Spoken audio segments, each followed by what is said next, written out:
कल supreme court की chief justice की बेंच के सामने दिल्ली के रिज इलाके में करीब 1100 पेड़ों को गैर कानूनी तरीके से कटवाने का मामला आ रहा है। देश के न्यायाधीश इस मामले को सुनेंगे। मेरा मानना ये है कि अगर देश के न्यायाधीश इस डीडीए के वाइस चेयरमैन के हलफनामे को 10 मिनट पढ़ लें तो देश की अदालत के सबसे बड़े जज साहब को ना सिर्फ पर्यावरण की, ना सिर्फ डीडीए की, बल्कि केंद्र सरकार और उनके लगाए हुए एलजी के बारे में सब कुछ पता चल जाएगा। सब कुछ।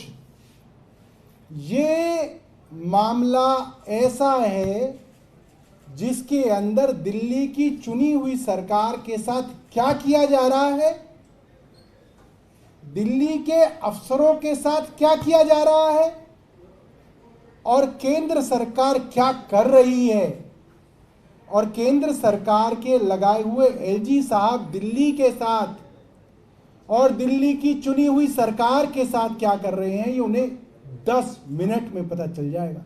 अब आप सुनिए डीडीए के वाइस चेयरमैन के हलफनामे में क्या निकलता है। इसके अंदर है, एक तो वो माफी मांगते हैं पहले सुप्रीम कोर्ट से कि हमने सुप्रीम कोर्ट से सच छिपाया। क्यों छिपाया? क्योंकि जो पेड़ गैर कानूनी तरीके से पहले ही काट चुके थे, चोरी पकड़े जाने के बाद सुप्रीम कोर्ट में उनको काटने की परमिशन मांगने गए।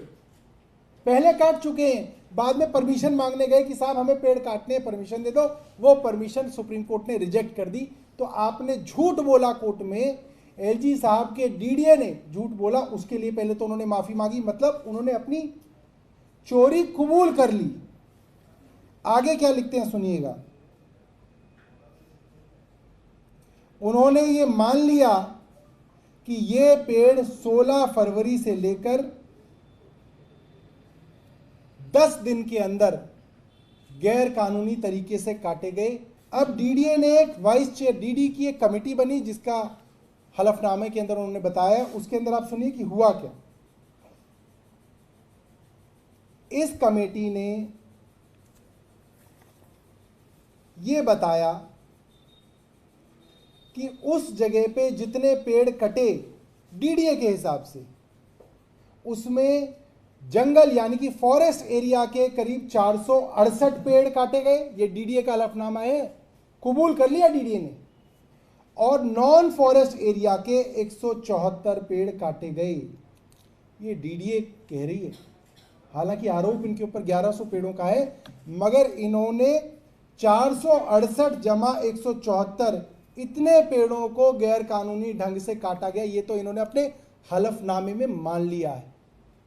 इस हलफनामे में यह भी मान लिया गया, जो बार बार झूठ बोला जा रहा था कि दिल्ली सरकार ने इनको पेड़ काटने की परमिशन दी है, इस हलफनामे में यह भी मान लिया गया कि इनको ना तो सुप्रीम कोर्ट ने कोई परमिशन दी है और ना ही इनको दिल्ली सरकार ने पेड़ काटने की कोई परमिशन दी है। इनके पास एक भी पेड़ काटने की परमिशन नहीं थी, ना दिल्ली सरकार की, ना सुप्रीम कोर्ट की।